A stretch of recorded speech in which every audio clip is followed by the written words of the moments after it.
Good afternoon. I'm Brian Reagan, and this is Tyler Kelly's stand-in. Hi. And his name is Kevin, but we do not have a signed release, so we cannot tell you his last name because he may be in the Pharmaceutical Protection Program. That's exactly right.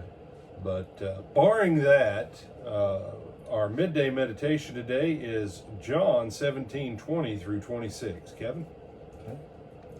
I do not pray for these alone, but also for those who will believe in me through their word, that they may all may be one, as you, Father, are in me, and I in you, that they also may be one in us, that the world may believe that you sent me, and the glory which you gave me I have given them, that they may be one just as we are one, I in them, and you in me, that they may be made perfect in one, and that the world may know that you have sent me, and have loved them as you have loved me. Father, I desire that they also whom you gave me may be with me where I am, that they may behold my glory, which you have given me. For you loved me before the foundation of the world. O righteous Father, the world has not known you, but I have known you, and these have known that you sent me. And I have declared to them your name, and will declare it, that the love with which you loved me may be in them, and I in them. All right. Thank you.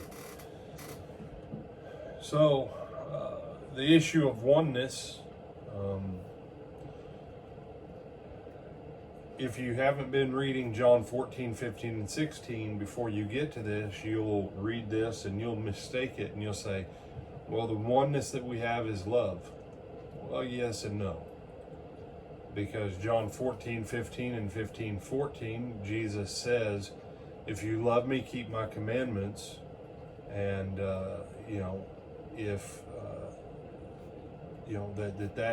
that's the key. You're my friends if you do what I command you. And so this unity. And Jesus will say about the Father, he says, the Father loves me because I kept his commandments. That's how the Father and I are able to stay together. We have this thing that especially since the 1960s, right? Everybody says, I gotta be me. Who says? Who says? You say, well, brother, we have to not be hypocritical. Well, let's think about that for a minute. Leave it to Beaver. You say, but that wasn't how life was in the 50s. There was abuse, there was divorce, there was fornication, right?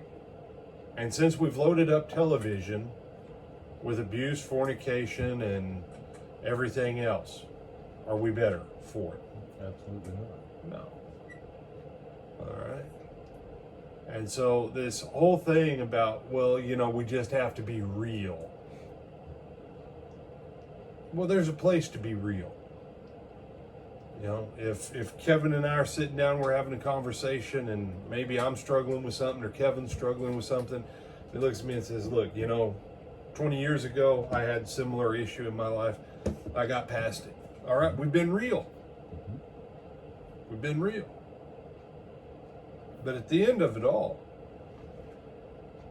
Kevin's personality, my personality, Tyler's personality. Say hi, Tyler. Hi, Tyler. There you go. That way Tyler's in here.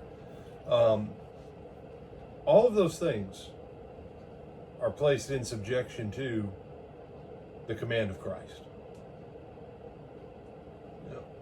Personality-wise, Kevin and Tyler, they're both kind of aggressive and, man, they'd be like on you like white on rice.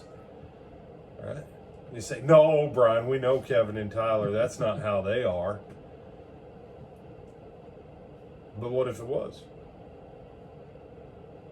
True or false, Kevin, you sometimes get mad enough that you want to just, Absolutely. Yeah. 100%. 100%.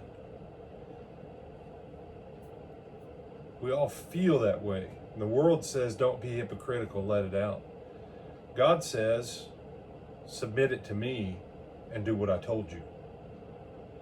And this is the problem with the love of God and our culture and problems in the church. is that we can't say, look, man, I know you feel that way. But what have we learned about feelings, Kevin? Other than that they're like noses. Everybody has them, for sure. But what happens if we let our feeling be our standards? We go down some dark paths. We go down some very dark paths. And so, feelings, as wonderful as feelings are, you and I need to realize most of the feelings we have been so perverted by sin that we can't trust what we feel. A lot of times we can't trust what we think. And anybody who trusts what they, quote, see, you're out your mind. There's only one thing you can trust, and that's the Word of God. And the only way you can be in the love of God is to submit yourself to the command of God in order to be the friend of God. And then you're at peace and you have oneness with the Father, you have oneness with the Son, and the same love with which the Father loved Jesus is the same love with which He loved you. So do you have some other thoughts on this passage, my brother? I think that you summed it up very well. All right then. Well, without revealing your last name, do you need to alter your voice so no one can recognize you? I think I'll be okay. Okay. Well, I am Brian Reagan, and I am closing us out on this message. When will they see us again, Kevin? That's all right. Tyler, tell them when they'll see us again. They'll see us again this evening at 8 o'clock. All right. And on Sunday, we invite you back, since Tyler was supposed to say that, and he knows he was. We invite you back to Lake Butler Church of Christ, Sunday morning live stream or in person, 9:30 for Bible class, 10:30 for worship. We'll see you tonight, and Lord willing, we'll see you Sunday.